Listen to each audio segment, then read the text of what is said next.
Buksan po natin ang ating mga GCash app at ilagin po ang ating mga GCash number.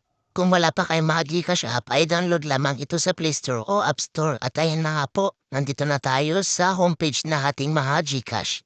Pindutin lamang po natin itong transfer. Marami pong mga banks ang nandito.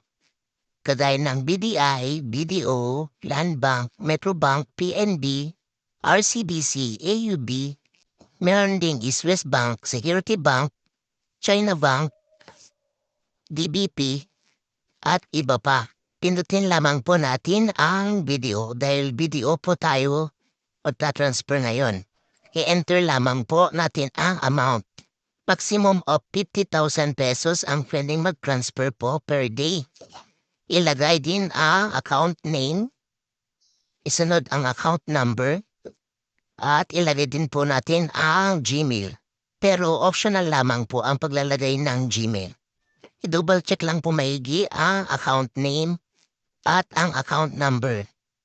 12 digits po ang kailangan dito po sa account number. Pag hindi po ninyo alam ang inyong account number, ay pwede po ninyong tanungin sa mismong video para malaman po ninyo.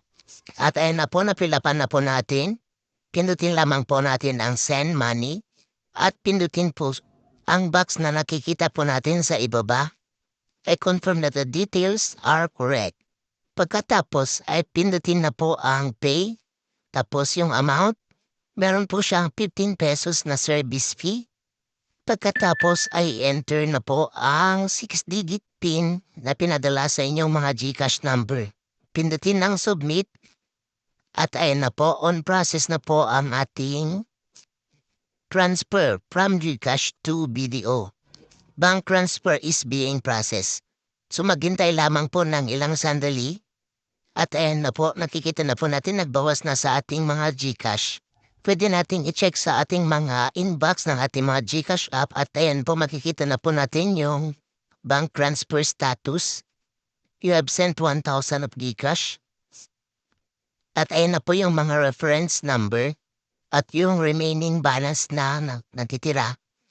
To double check further, pindutin lamang po ang video online app. Maglagin lang po at makikita po dyan.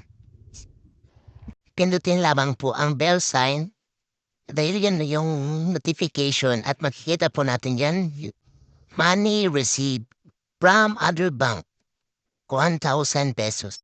Ganyan lamang po kadali. Don't forget to click the subscribe button and bell all para lagi po kang updated sa lahat ng ating mga video. Thank you!